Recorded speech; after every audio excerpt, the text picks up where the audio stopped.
This is an 8-iron, and it's a dead shank. Wow. Way right. Oh, takes a hop off the path. You got to be kidding me.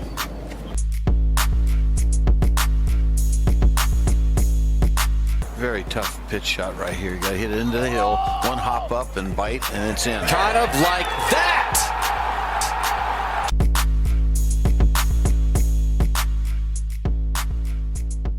Well, I would like to welcome PGA Tour winner and one of the great characters in the game of golf, Neal Lancaster, the Sub 70 podcast. Neal, thanks for taking the time today. I really appreciate it. Thank you for having me on, Jason. Well, I see your golf game is still in pretty good shape. You're beating up the flat bellies pretty regularly on your PGA section down in the Carolinas. So how's the game feeling? And looks like, from at least my standpoint, still pretty damn good. Well, I'm not playing as much as I used to. Actually, me and my wife, we decided to start a family when I was 48 years old, when I slowed down my traveling. So I got two little girls, 5 and 8, and I'm hanging around the house a lot. And I still want to play, but I haven't played a lot. But hopefully I'm going to try a couple of weeks in Detroit to qualify for a Champions Tour event. And the way it looks right now, I might get in the Greenbrier in 2 weeks, and also the Sanderson Farms in Mississippi the following week on the regular tour. So I've been out walking this morning trying to get in a little better shape. Yeah, my game's a little sketchy. I hadn't been playing a lot. I still feel like I can play, but I've actually had some motivating problems to get motivated. But hopefully I'm getting back in the groove here, because I know realistically I only have about 3 more years at 56 years old, so I need to do something. So you may get into the Sanderson, which is a regular PGA Tour event, correct? Yeah, and the Greenbrier. So, yeah, it's crazy the way the rules and regs are set up on the Champions Tour. Is I really don't have enough career money or enough wins to play the Champions Tour, and I'll get in 3 to 4 to 5 regular tour events a year and really do not get any Champions Tour events. I will play in the SAS in the last event before the playoffs in Raleigh. They've been nice enough to give me an exemption for the last 6 years. And so I'll play there, and hopefully if I top 10 there, I'll get in the playoffs on the Champions Tour. But like I said, I'm not playing a lot of golf. I still want to play, but I'm just not putting the time in I should. When you are going to go back to the PGA Tour and play against the best of the world, does it still just get your juices kind of going of like, all right, I'm going to barrel down the next couple of weeks, really practice? And is it still it's got to still be fun at your age to go out there and compete against the best in the world? Like, as a competitor, it still has to get you going, I'd have to imagine. Well, yeah, I mean, when I play golf now, I play social golf. I do some outings. I play with my friends at home. And, I'm more of a tournament golfer. I kind of get more excited to play in tournaments because I've played so many. And, you want to still perform well. And I still hit the ball long enough to play the regular tour. Now I hit the ball, I think my 3rd year on the tour. First 3 years, I was second in driving distance behind John Daly at 278, and now I roughly hit the ball 290. So I've picked up a lot of distance in the last 25 years due to some good equipment. Yeah, technology. And you kind of segued into my next thing I was going to talk to you about is I know how, from talking to guys, how hard it is to get on the Champions Tour and get status out there. I think it's the most difficult tour to get out on, and like we had Doug Barron on, and what he accomplished is incredible. Like, it's a kind of a closed system. So to the listeners, can you explain, even though you played in over 500 PGA Tour events, how hard it is and the difficulties of getting status on the Champions Tour, and what makes it so hard for even a recognizable name like you to not be out there on a regular basis? Well, it's kind of as we all know, the closed door. It's, as a lot of people say, the good old boys tour. The problem with the tour is they only have 5 cards available every year. So there's only 5 senior cards in the world. There's 5 in Europe, 5 in the United States. So you only have 10 spots you really can shoot for. And the Tourwood Champions Tour is actually designed, through Palmer and Nicklaus and all that, but they never knew that there'd be this many golfers over 50 years old that could still play golf. the regs and the rules are just so much different. The problem I have with the Champions Tour, and a lot of players do, the reason they can't get on, you can't play your way off it. On the Korn Ferry Tour and the PGA Tour, you can play your way off the tour. Once you get on the Champions Tour, you basically stay there till you die. So essentially, a guy with 10 wins in, i.e., Jerry Kelly will be able to play with the career money earned literally until he says, I don't want to do it anymore. There is no way for Jerry Kelly. I mean, he's still winning. He still would be exempt from the money list. But even if he was playing terrible and finishing T70 every week, he's going to be on that tour essentially as long as he wants. Is that kind of a fair statement?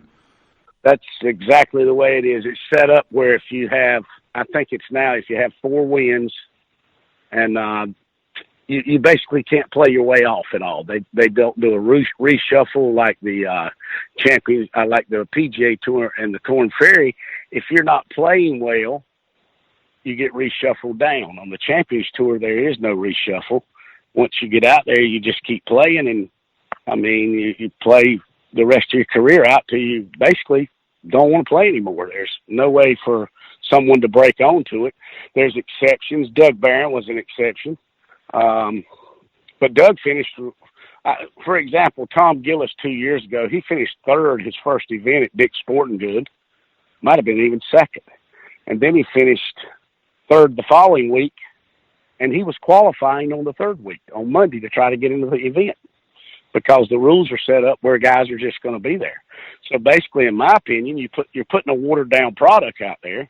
You're not playing the best players that are playing the best. Yeah, like I said, it's tough.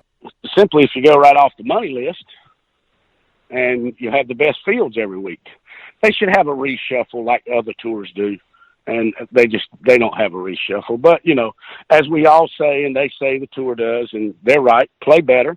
You have to play better, without a doubt. And I think I've got in 23 Champions Tour events, and I don't even think I've had one top 10. I almost won at Dick's about 4 years ago, but there's so many guys that are over 50 years old that can really play the Champions Tour. If you look at on the Monday qualifier list, the Monday qualifier is usually stronger than the field. So in the way the Champions Tour is set up, you probably got Champions Tour. You probably got 20 out of the 78 players that can win each week. And other than that, other guys are just walking around collecting the check. But you know, the thing is, you just want an opportunity. The whole world's expanding and they're reducing. I do not understand that. You're correct on the Monday. I don't know why they don't go to 100 players. Yeah, right. But I'm sorry, I didn't mean to interrupt you there. The Monday qualifying for the Champions Tour is like a PGA Tour event from 10 years ago. It's crazy. You got major champions, recognizable names like, and you can't, you know, I had Sean McKeel on. I'm like, you know, I thought when you won a major, you'd be on the Champions Tour. He's out there grinding it on Mondays. Like, it's crazy the talent that is Monday qualifying for that tour. It's insane. Well, yeah, it is insane. For example, probably 6 or 7 years ago, Roger Chapman from Europe, he won 2 majors in a year. He was only exempt for 12 months after that, after his last major. So if he won in June a major, he won another major in July, his status was up in June if he didn't finish in the top 36. But the rules and the regs, there's so many guys that can play. The solution to the whole problem is you go to 100 players, you cut it to whatever you want after 2 days, and let everybody play. You cut it to any number, 30, 40, 20, 50, whatever. You'll never see 15 guys again. I might be one of those guys, but you'll never see them again. But you have a cut. That's a competition. A competition, you have a cut. Every week on the regular tour, they have a cut. I mean, my goal when I played the tour, because the retirement plan was really good when Tiger came along, was just to make cuts. I didn't care about winning tournaments. And I made 315 cuts, and I got a good retirement plan off that. But, you know, the thing is I actually, when I turned 50 years old, I had no status on the Champions Tour, but I had status on the Web.com Tour and the PGA Tour. That doesn't seem right to me. I was going to ask you about that retirement, without getting details of what it is, but how old are you when you can start, if you've made as many cuts as you did, where that starts to kick in? Is it in your 60s, or can you say, yes, I want to take it now that I'm not playing the Champions Tour? Does the player have some say in that, or is it pretty stringent? It's pretty much, if you, at 45 years old, if you don't play 15 tournaments, you have to start drawing one of your retirement plans. Okay. Which I didn't play before 14 but at 50 you have to take it. Okay. And either you can take it and they can look after it and keep it in the market for you. You can invest it how you want, your retirement plan, or they sell it off to an annuity company for you and you get a lump sum every month. So there's different ways you can do it. Yeah, and it definitely helps. Retirement plan on the tour is great. Yeah. Great. Yeah, so it makes sense too, right? For the sense that you were out there for that long, making that many cuts, helping the PGA Tour have a profitable product, you should be tied into that in the long run in retirement, right? I mean, it makes sense. You helped that product. You were on a lot of weekends. You made a bunch of cuts. Well, it seems fair. Yeah. I guess so. You know, Tiger Woods brought so much to the game. I mean, he brought the retirement package in for all his players. And, you know, I played a lot of golf tournaments out there, and I had a good career. I think I was fully exempt for 16 or 17 years.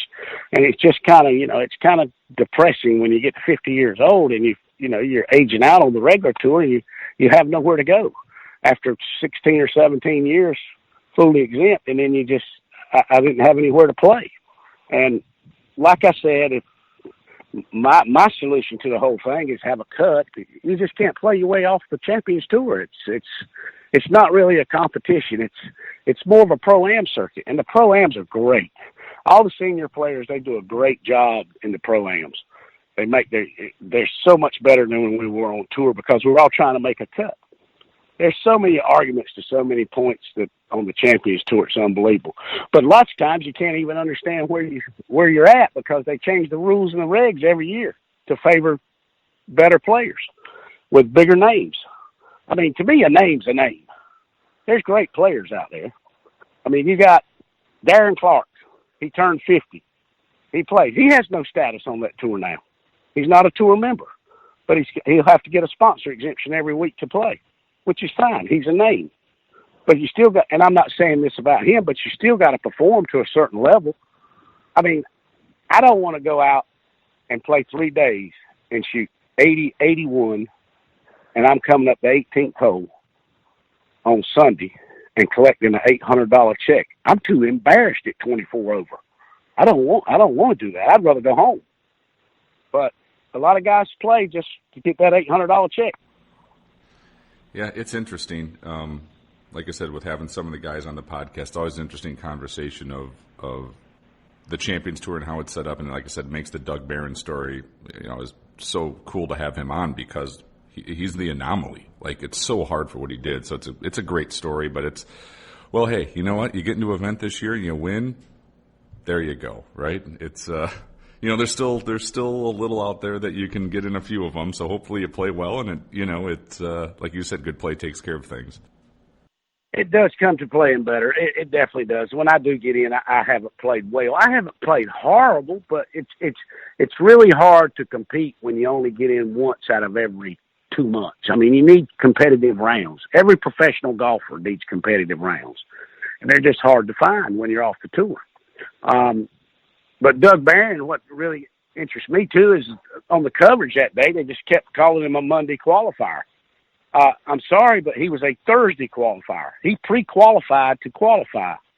And then, so he was a pre-qualifier to a qualifier to win in the tournament. And he led from start to finish. I mean, what a great story. And Doug's a great guy, and it's well-deserved. They need more stories like that. They really do. I don't know how you do it, but I don't know what they need to do, but I have a lot of suggestions of what they could do. But it's like when you talk to somebody out on the Champions Tour. It's such a good old boys tour. I understand. They played their whole career, 25 years. They don't want anybody else out there. But, open the tour up. You need to open it up. You got some stars coming. I mean, or lower the age.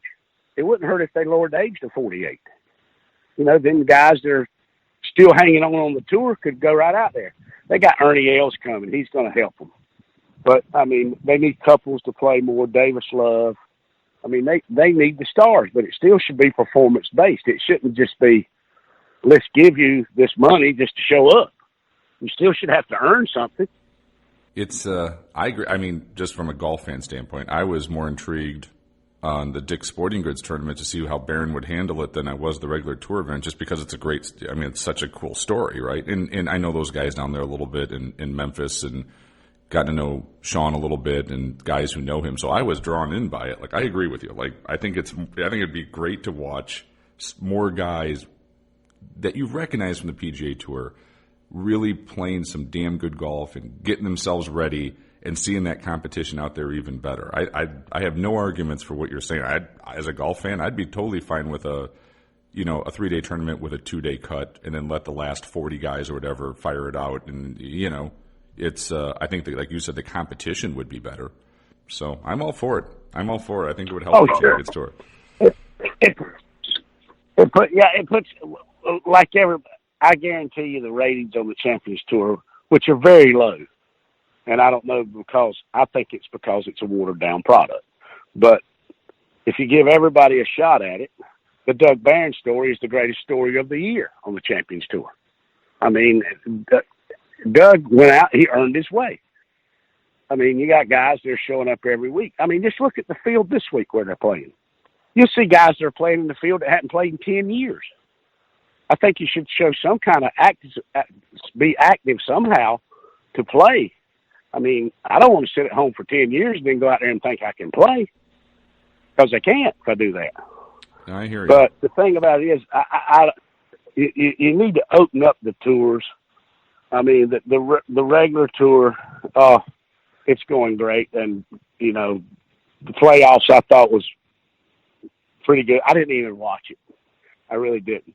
It's just like you knew it was going to be the three guys, Thomas, McIlroy, or Koepka.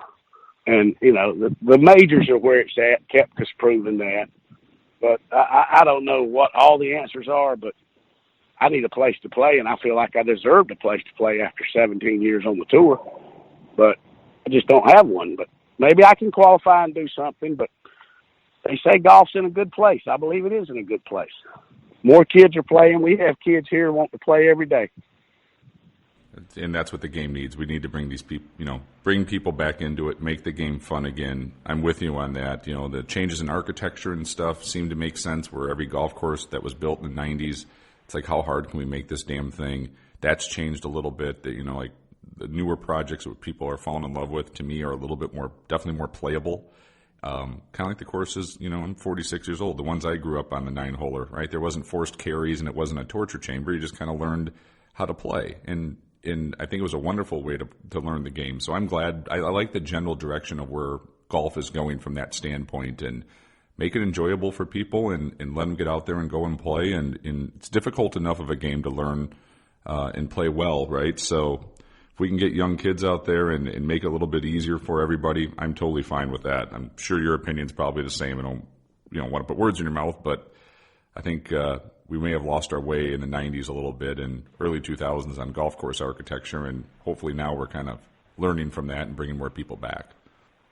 Correct, without a doubt. Where I live down here, we have two 6,500-yard golf courses, and you can play them at 5,500, and people love to go out and play them. But when you go play a golf course with a 260 carry, there's no way they can play them, and it discourages them, and they don't want to play the game anymore.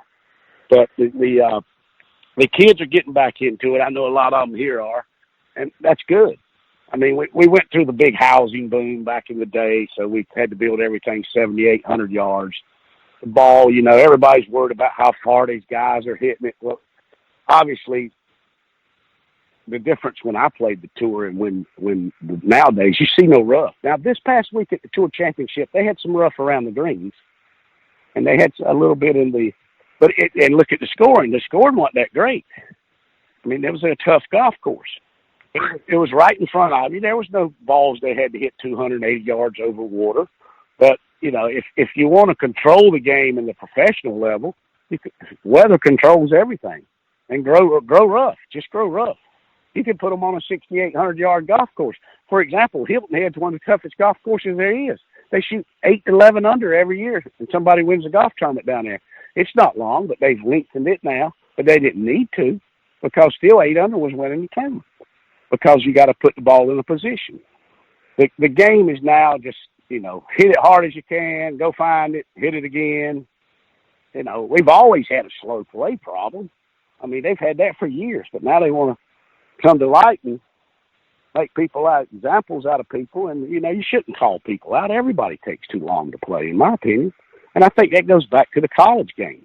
I mean, really, you never lined the ball up from 1 foot. Now they put a line on it, and they get down almost on their knees and aim it from 2 feet. I mean, that takes a lot of time to do from 2 feet. I mean, it's almost like the money's gotten so big that it almost ruins. It's still a game. We should play it as a game. Now we're playing it as a business. Everybody's traveling with chefs and trainers and private jets. It's like I don't know. It's hard for me to watch the game. Lots on TV because I know the politics of the game, and there's a lot of that in the pro level. But as far as the amateurs, that's what it should be about. You should, when you've been lucky as I have to play golf, and somebody comes up and talk to you, let's speak to them and have a good time with them. Yeah, and I was going to ask you about this, but since you brought it up, do you think some of these players, in your opinion, with the whole, let's just call it the team, they've got their team of stuff, do you think they'd be better off almost doing it like your generation or Mr. Nicholas, where, he would go see his teacher in Ohio, I don't know, a couple times a year, and he would just go find it in the dirt and go play his game?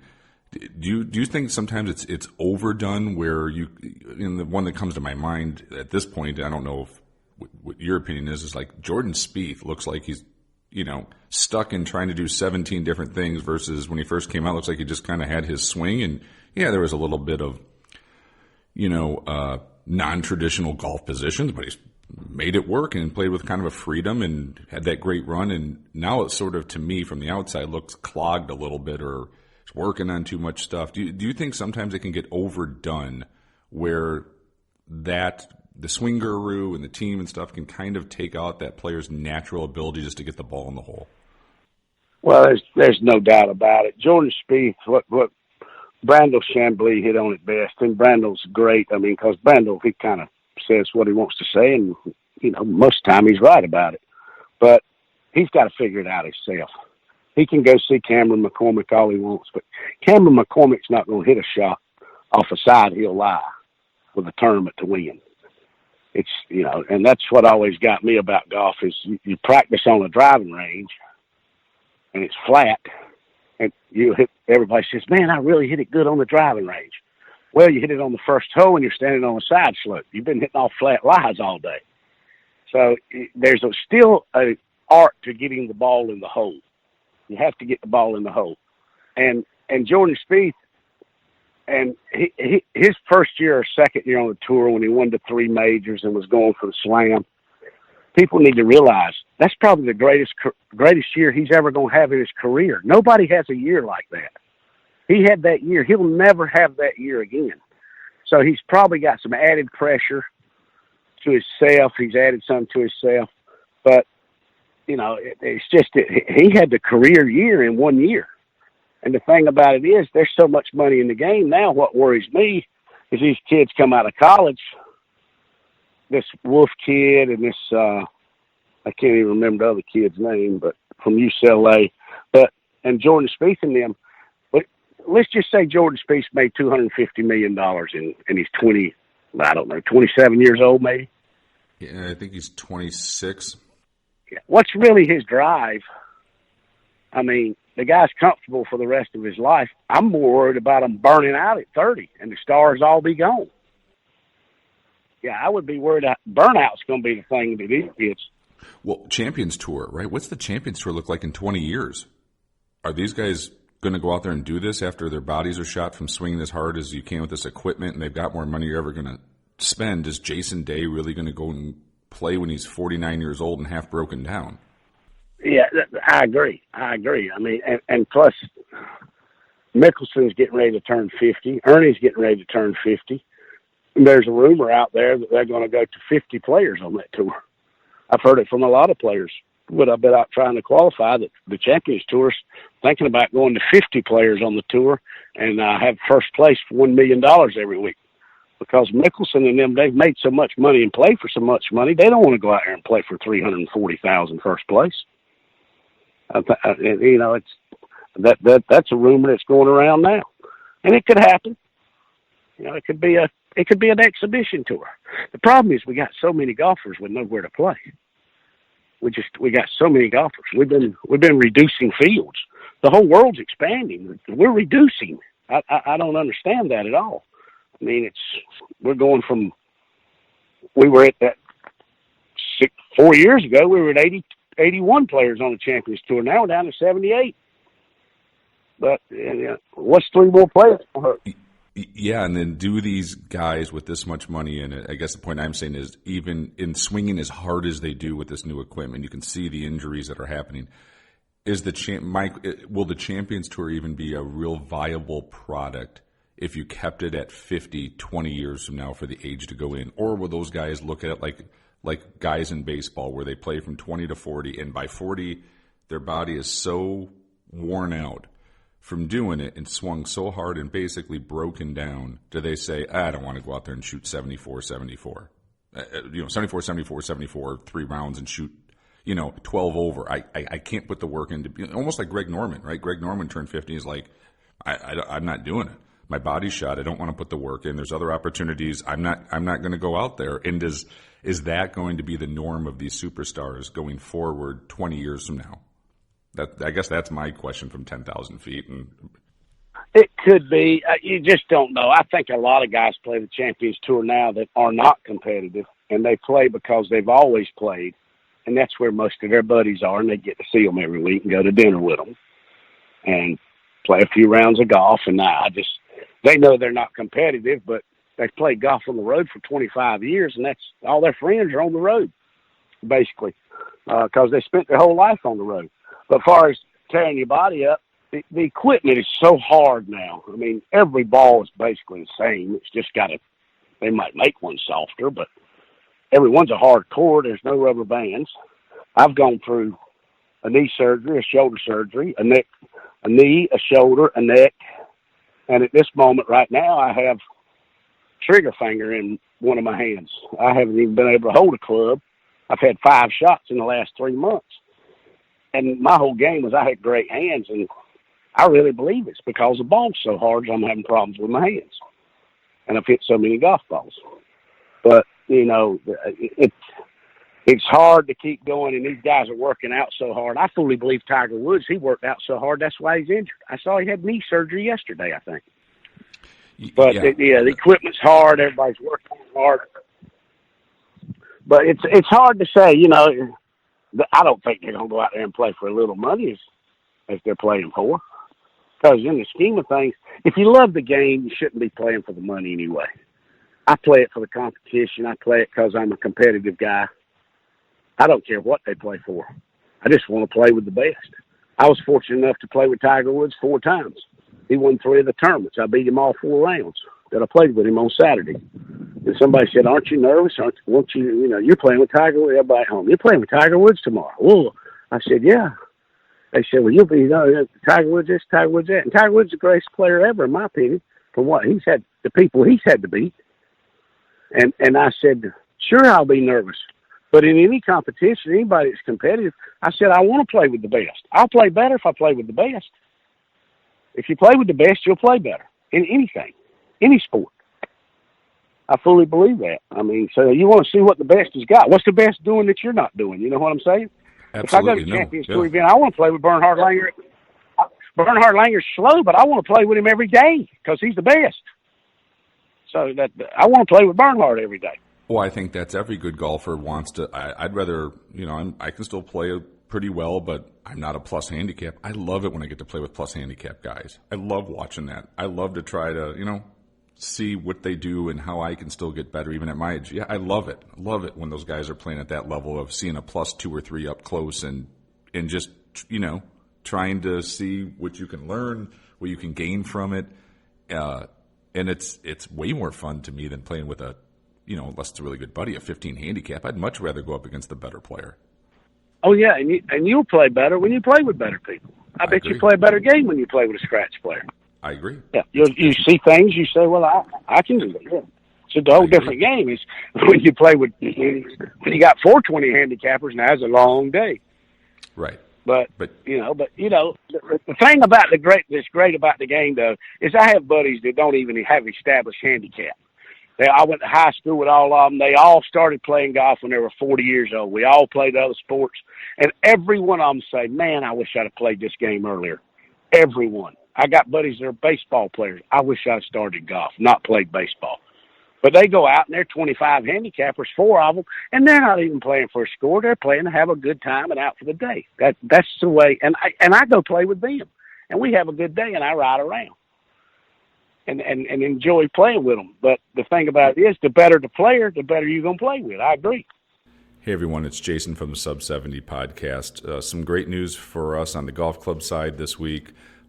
My Golf Spy voted the Sub 70 Pro Fairway Wood as the best value in golf in the Fairway Wood category for 2019. Super exciting for us to be a part of the competition and then to win a segment of it's absolutely great.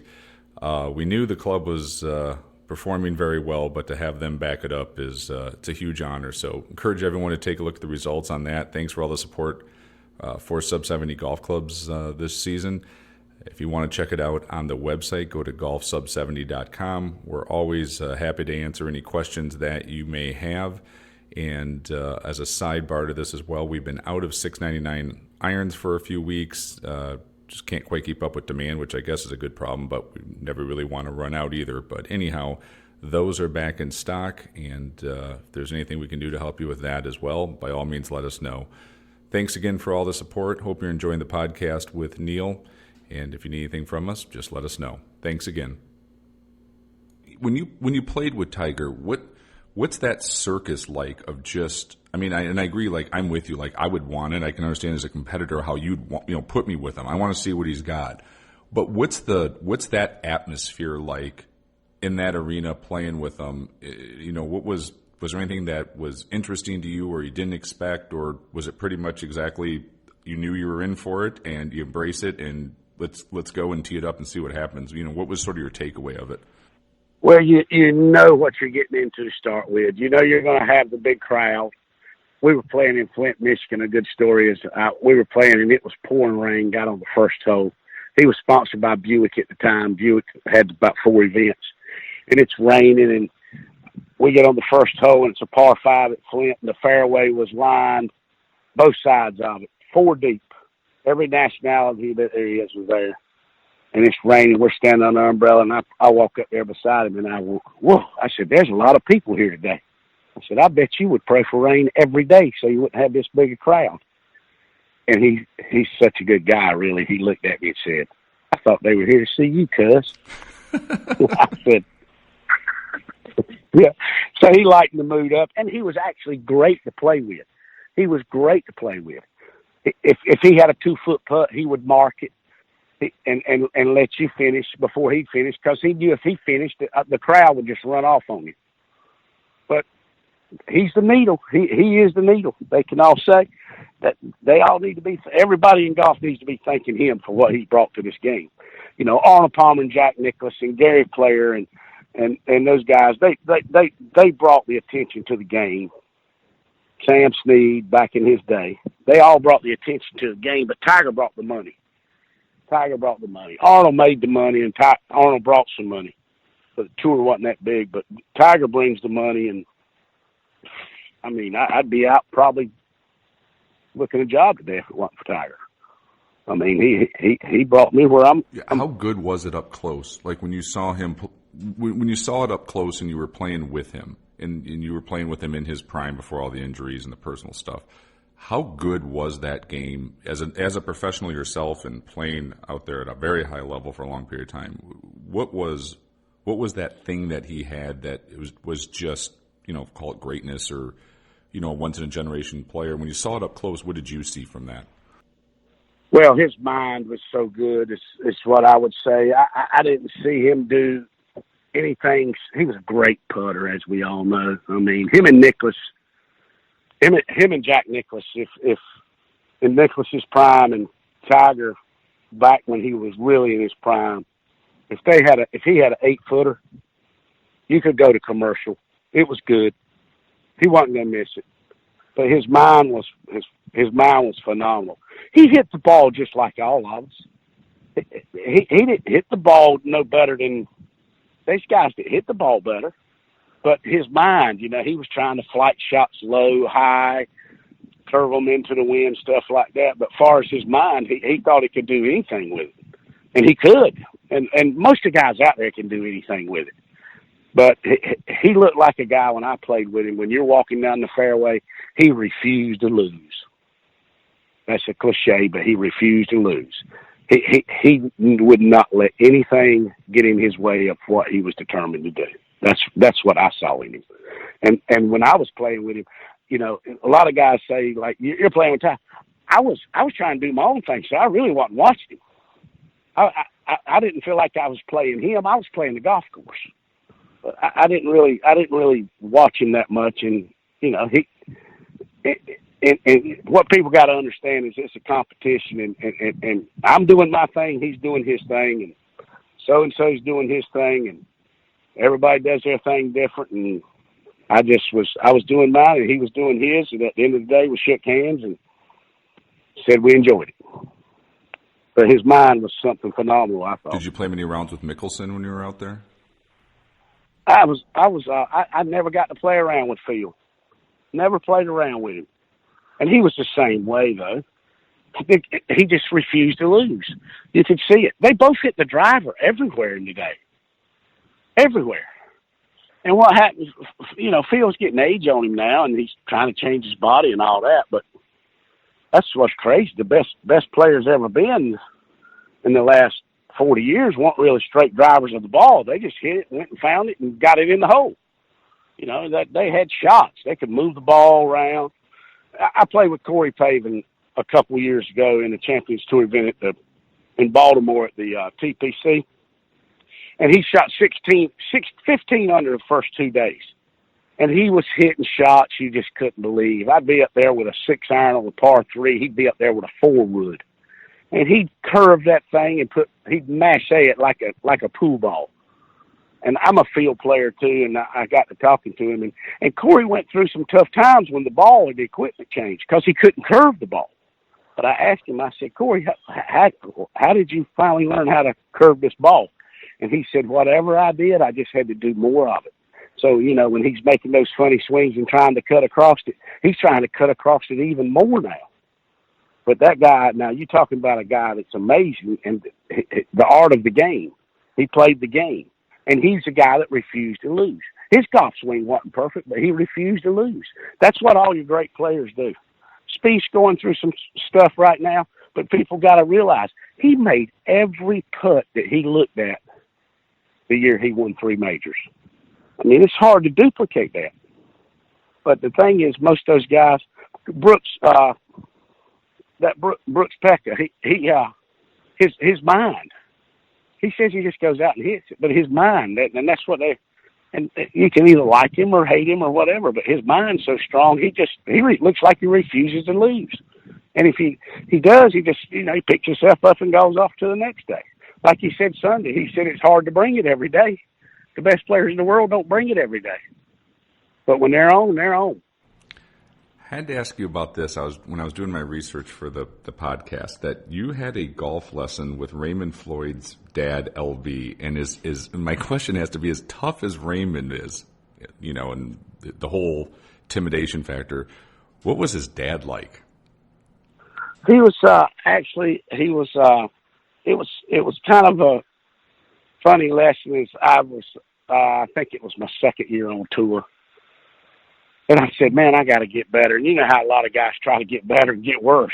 Well, I went through some of that, and I had never taken a lesson. I actually learned how to play on a little old golf course with, not very good condition, but my grandfather and my dad, they put Maxwell House coffee cans in the yard around the house, and that's kind of how I started. And so I decided I'm going to go get me a lesson. So I went down to see, I called Mr. Floyd, and he said, yeah, come on down. Well, I went down and walked in, and he said, I'll be out in a minute. And I got a cart, and he told me to go driving range, warmed up. And he drove out, and he had a little old dog sitting in the cart with him, a three-wheeler. Still had the old Cushman three-wheeler cart. And he's sitting there, and we talked a minute, and I hit a few shots, and he said, okay, let's go out and play a few, and I'll just watch you from a distance. So I went out and played 4 or 5 holes and came in, and we'd ride up, and he never said a word. And we got finished, came in, and I walked in the pro shop and went into his office, and I said, I thank you for your time, Mr. Floyd. I said, what do you think I need to do? And he said, you got it, son. Just go play the game. And that's actually was confirming to me that I was just playing the game anyway, because the way I grew up playing the game, I really didn't need any swing mechanics or anything like that. And so I got up and got ready to leave, and he said, oh, by the way, you owe me $250. And I said, okay, thank you, Mr. Floyd. Really? So I paid him, but he just kind of confirmed that I had it.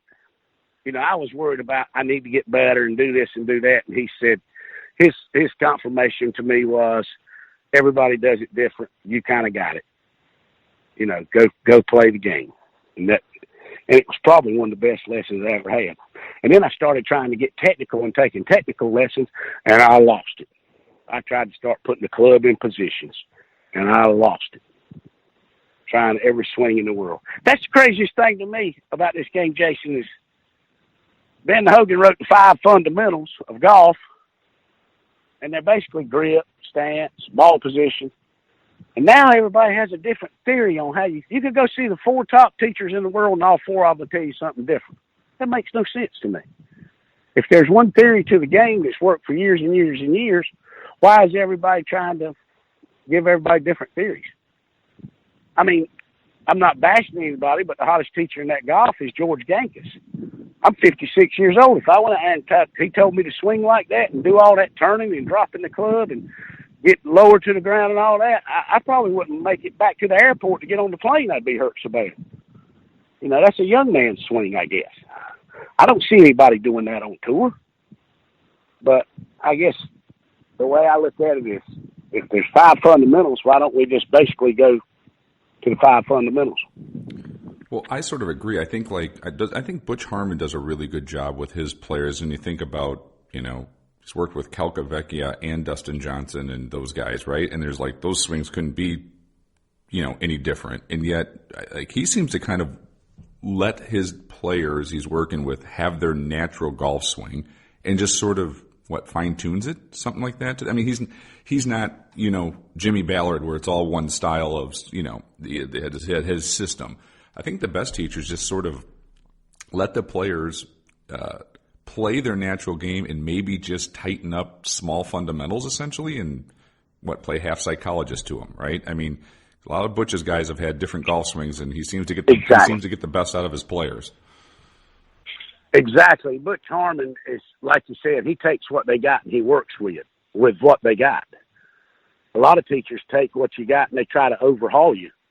Butch Harmon takes what you got and just tinkers with it a little bit. He doesn't try to change that much at all, and he's a great motivator. Obviously, he's one of the greatest motivators ever, because when guys go see him, they believe in what he's telling them, and you never see him come back and swing different or anything like that. I mean, Ricky Fowler made one little adjustment. Right. And he's one of the top players in the world. Right. He just had the club get a little more upright. You don't see anybody. Yeah.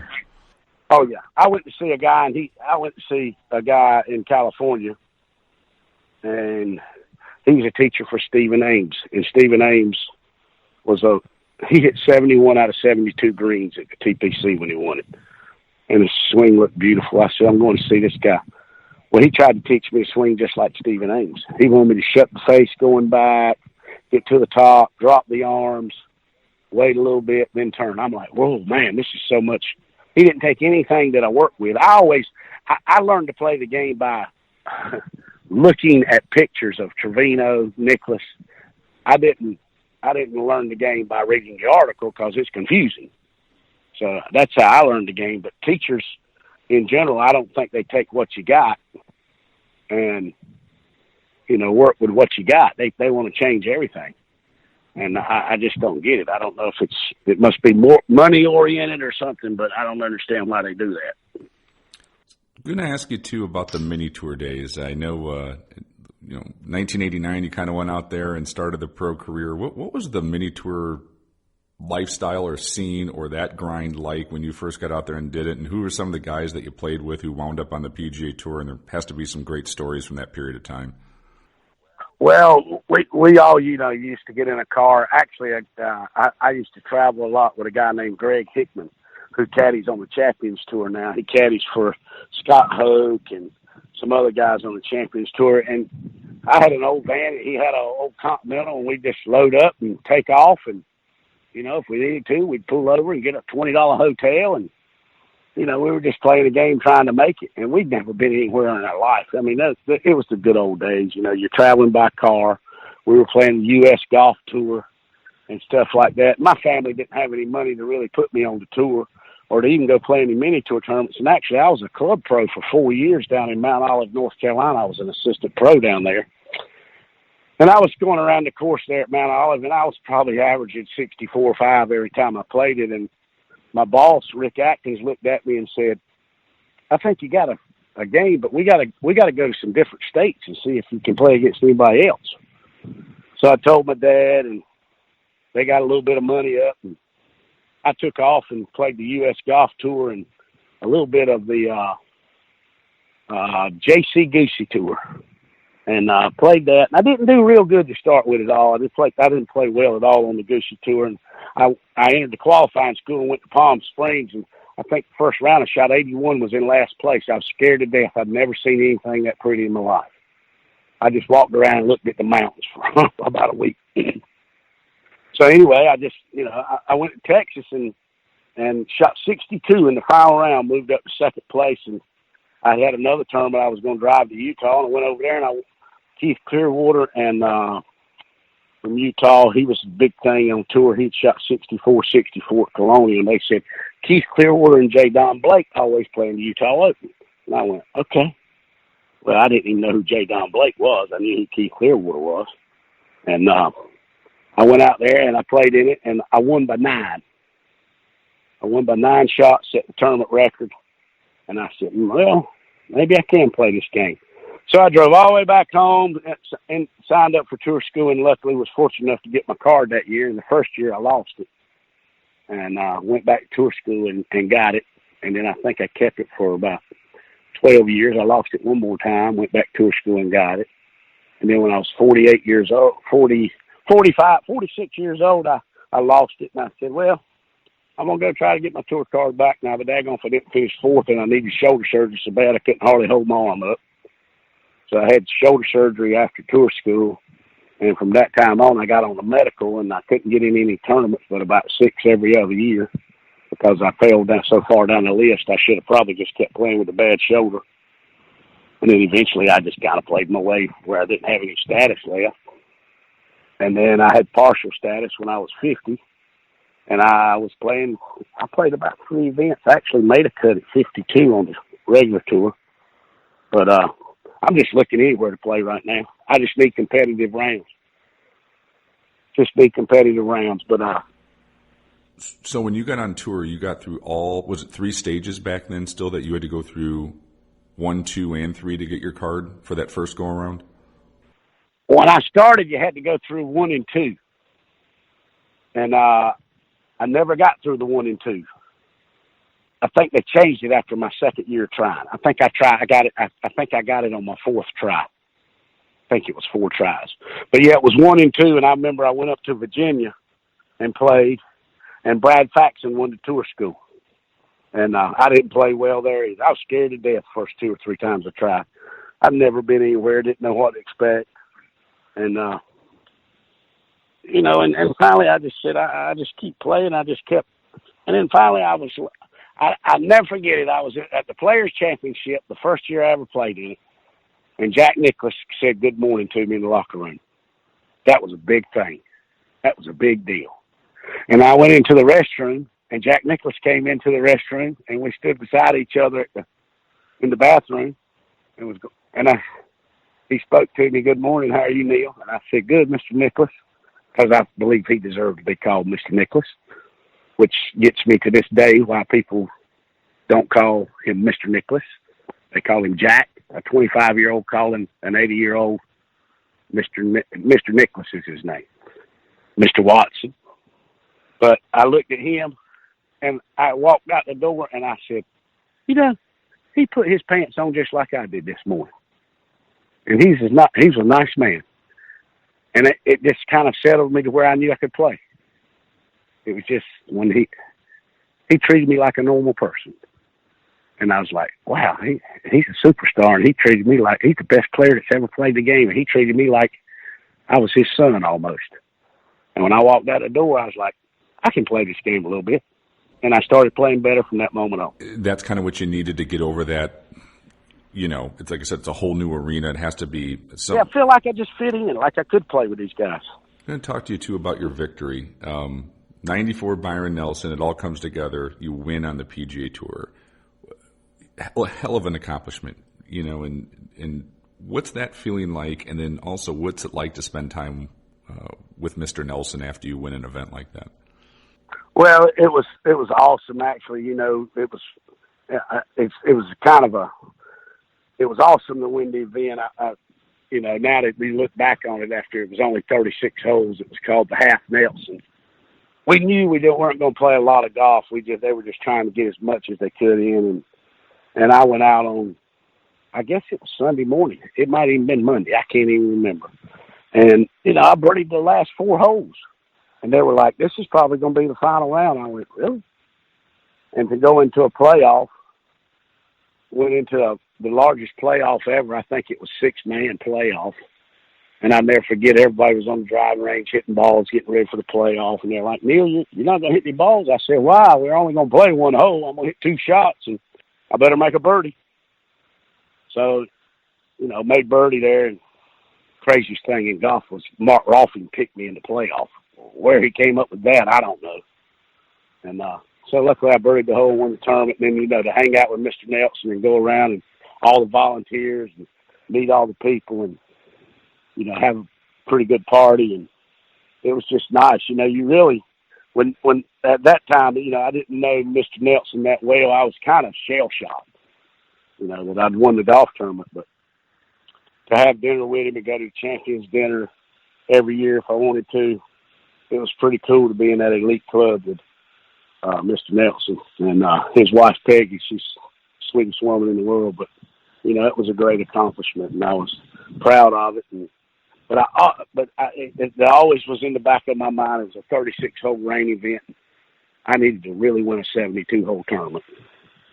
And then I got my chance in Canada in 2001, and I didn't make a bogey for 71 holes and had a 2-shot lead on the last hole and right in the middle of the fairway and pulled a 7-iron left of the green up in Canada. And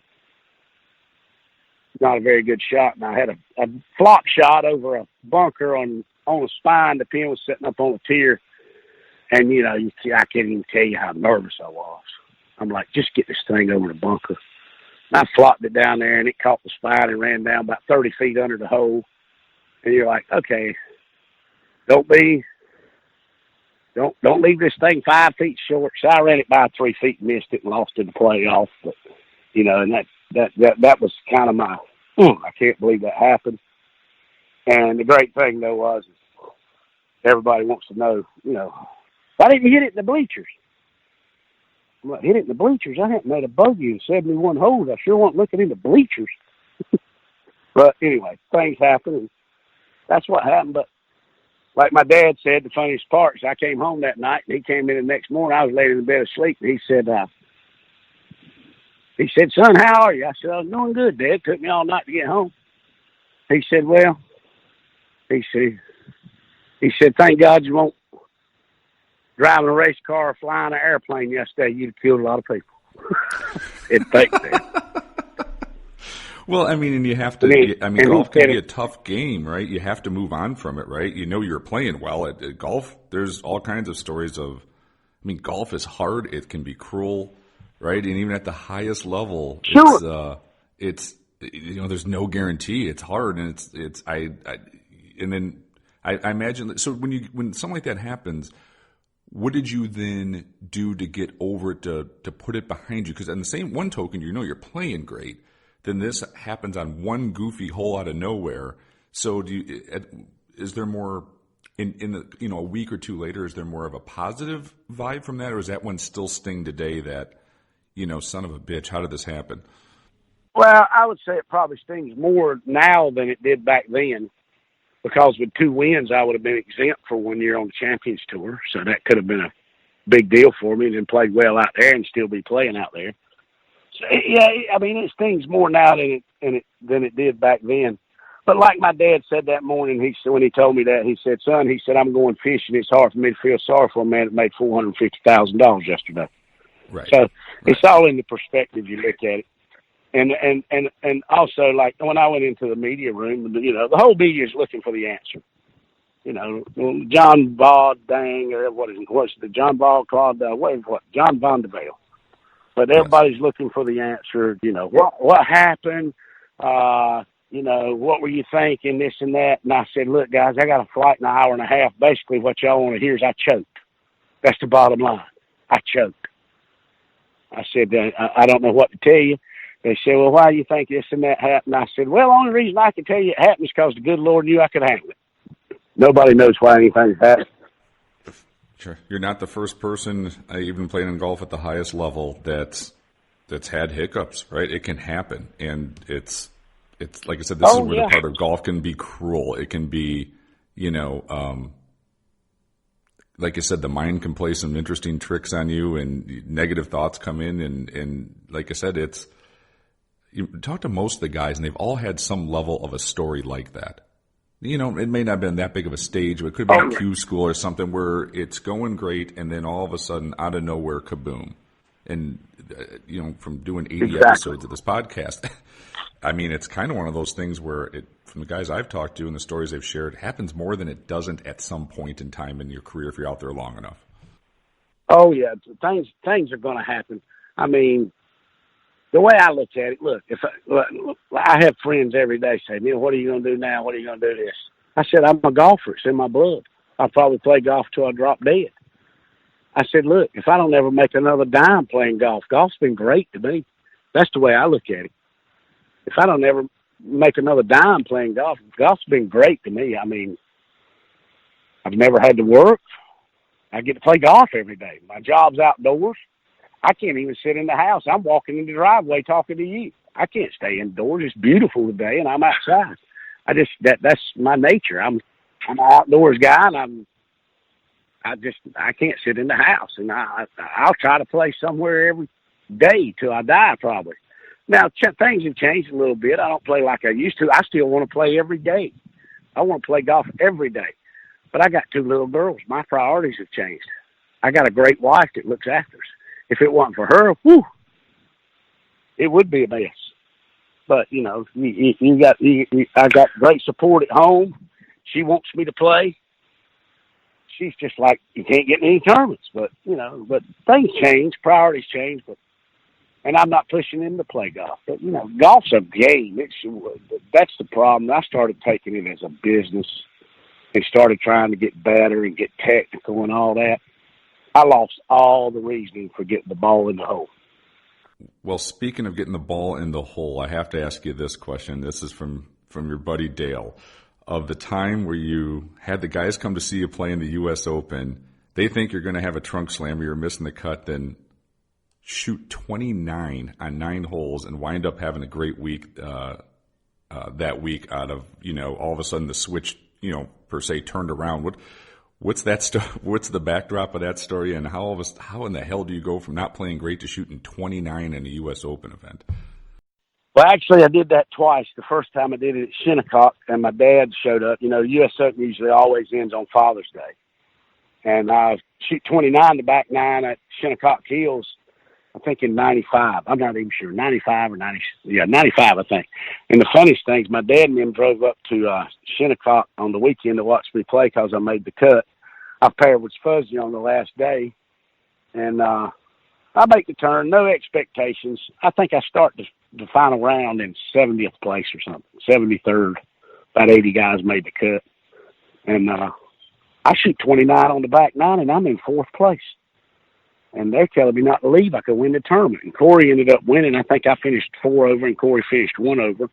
But the funniest thing about that was that one there was, they stayed for the whole thing. And we get on the last hole, and I had a 5-iron into the green, and I looked over, and my caddy was smoking a cigarette, and it was burning the tip of his fingers. He'd already been past the filter.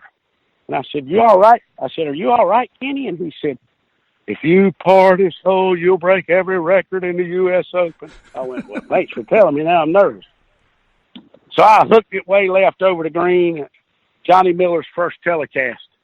And he said he'll be lucky to get this within 12 feet. And I flopped it down there 3 feet and made it for par and shot 29. So I walked off. I didn't know it. Course record, lowest score in 9 holes in history. So the next year comes. My dad, his buddies decide to come up to Bloomfield Hills in Michigan. It's raining. The weather's not very good. I'm 10 over par after 27 holes. I think there's 6 of them, and they drove up in a van, and he comes over to 10th hole, and I snap hooked it off the tee. And what's funny is I snap hooked both tee shots off the 10th tee. Just snap hooked them both. I shot both them 29s. And so he says, taps me on the shoulder. He says, "I love you, son." He said, "We're going to head on back. They got 600 miles to go home, whatever." So anyway, I hit it in the front bunker, get it up and down. Long story short, I come to actually had a putt to go. I missed a 6-footer on 17 and then parred 18 to shoot 29. Was in 14th place. They hollered right at the TV tower, "Did you shoot 29 again?" I said, "Yeah." So they take me to the media room. I'm in there. Telephone rings.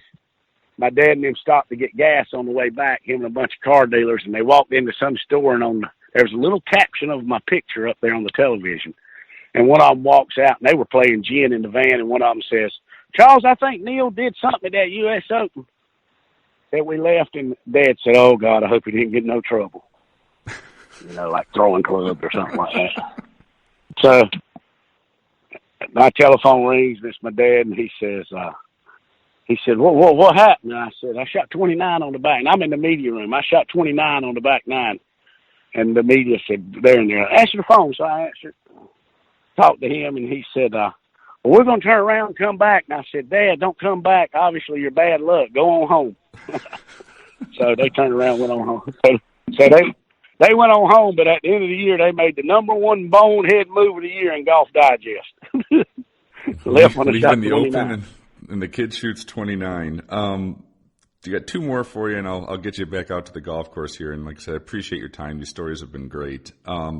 Did you do a lot of money games on Tuesday on the PGA Tour to keep your game sharp? How did you sort of prepare for a tournament, during the week? And was that one of the things that you'd like to do to stay competitive? Well, when I first started, when I first went on the tour, hell, none of us had no money, but so we didn't play any money games. But then once we stayed and got established a little bit, I used to play a lot with Mike Springer and Andy Bean and Benny Bates, and then we'd throw in and we played little games and stuff like that, but we didn't play nothing big. And then later in my career, VJ and Pat Perez and them liked to gamble. And VJ every Tuesday was going, "Neal, you want to be my partner?" And I go, "No, I'm not playing for $2,000 a hole. Thank you, but I'm not playing." So I never did any gambling. And after I saw the golf courses, basically, I usually took Monday to rest if I didn't do a pro-am. And if I did, I'd take Tuesday to rest. But most of my practice rounds after I played the golf courses for, 2 or 3 or 4 years, I would go out and just play the last 3 or 4 holes on the golf course and try to mentally visualize myself on Sunday coming down the stretch and what it would be like. I would just go out and say, "Okay, these are the key holes. I'm going to be coming in here 14 under this week." And I would visualize and play the last 3 holes of the golf course and, visualize the crowds and the shots I wanted to hit and try to get prepared for Sunday afternoon more than anything. But that didn't work out a lot because a lot of times I didn't have those opportunities to play the last three for a lot. Well, hey, it could still work for But that's how I Friday for do. trying to bring it in, right? You know, exactly. You still knew the shots you had to hit coming down the stretch. That's right. What people really don't understand is, that making a cut's very important. There's a lot of pressure on guys coming Friday afternoon with 3 or 4 holes left. A lot of pressure to make the cut. There's been several times I had to par the last hole to make the cut. One year in Moline, Illinois on a Sunday, we got rained out, and I had to go back on Monday morning at 7:30 and hit one shot worth $400,000 to an island green there at John Deere. And I didn't sleep all night. I had a 7-iron in there, and that's probably as miserable as I've ever been in golf. I laid there all night and thought about that shot. What it would cost me if I hit it in the water. What it would make me if I made a birdie. And I luckily went out the next morning and just hit piles of 7-irons and piles of 7-irons, and I scraped it over there about 40 feet and 2-putted, and boy, was I ready to get out there. Yeah, there's always these interesting stories, and I agree. Like you said, with the visualization you're doing, that could also come down to working on Friday, like just beating half the field. You got it's still a big thing. Like, and I agree with you, right? You're still beating half the field of the best players in the world. That's an accomplishment. You know, as many cuts as you made, like you said, it was important to make the cut, right? Like, you're still beating half of the best players in the world to go play the weekend. It's yeah, I always think, like, making the cut out in the PGA Tour still says something about, the quality of your game or that player, how they're playing that week. You're not like beating up on me. You're beating half the guys out there who are the greatest at what they do. So I agree with you. It's still a big deal to make the cut and kind of see where you're at. Well, lots of times when you make the cut, you could freewheel. When you made the cut, you could freewheel a little bit more on the weekend. When you get a little age on you, things are funny. Now being 56 years old, getting ready to turn 57 next month, I'll go play sometimes and I'm like, oh, I got an 8:10 tee time. I'm like, wow, get up. And I'm like, how did I play all those years at 8 o'clock in the morning, 7:30? Because, when you get a little age on you, you don't want to play that early. And most of the Champions Tour tee times start at 10 o'clock, which is great. So it's things change, but, everybody would go back and do things different if they could. I would do some things different. But like I said, I've been fortunate. I've been very fortunate. I got a great wife, 2 great kids, got a house that's paid for. Don't owe anybody any money. I mean, I'm in a great place, actually. Well, my last question, and the two or three best golf courses in the world. If you could wake up every day, they don't have to be courses that are even played on tour. Some of the best aren't played on tour, of course. But if you could play 2 or 3 of them that you've been fortunate enough to play, what courses are those, and what makes those courses so wonderful? Well, as we're all saying, always do, I could shoot 100 and walk around Pebble Beach every day. I mean, Pebble Beach is Pebble Beach. Still hard to believe it's built by a horse and a buggy. But, I mean, it'd be Pebble Beach for sure. I'd play that. Playing the tour for so many years, I'm sure there's a lot of great golf courses that aren't tour courses that I never played. But, some of my favorites is Pebble Beach would be one of my all-time favorites, if I'd say my all-time favorite. And I'm kind of an old-school guy. I mean, Harbor Town, when it's in good shape and the weather's good, I love Harbor Town. I love the island. I love playing golf there. There's so many. Some I want to play, I haven't played. I want to play the Ocean Course down at Kiowa. I've never played it because we went to it on vacation. We went out and had lunch there. What a beautiful place right on the ocean. I want to play there. There's some new courses in South Carolina they've built, Congaree. I mean, but condition-wise, you get spoiled playing those tour courses. Memorial, that's the Nicklaus's course, perfect. I mean, just perfect shape. I would like to play Seminole just because of the history of it. And I'm luckily enough, I live an hour and a half from Pinehurst. I drive over there and I can play number 2 for the history of it. And, but as far as great layouts, I mean, Pebble Beach is just, that place is phenomenal. I mean, like Nicklaus said, that's his favorite golf course. And anybody that plays it, I mean, I don't know how it couldn't be. I could shoot 100 around there and enjoy myself. And I like the little chill in the air there and stuff like that. And Harbor Town, that's just good old golf. You really got to control your ball down there. Where do you put Augusta at in that list? I've been lucky enough to play Augusta twice. And Augusta back in the day, I think Augusta was probably the premier. But the way the game and the money's been spent in the golf courses, I think there's a lot of Augustas now, as far as condition wise. But the history of Augusta and all that, you want to play there. I've been fortunate enough to play there twice in the tournament, and I played. Actually, I've been down and played a couple of times with friends, and you know, I would want to play it one more time, maybe, or two more times, but it's not really on my bucket list.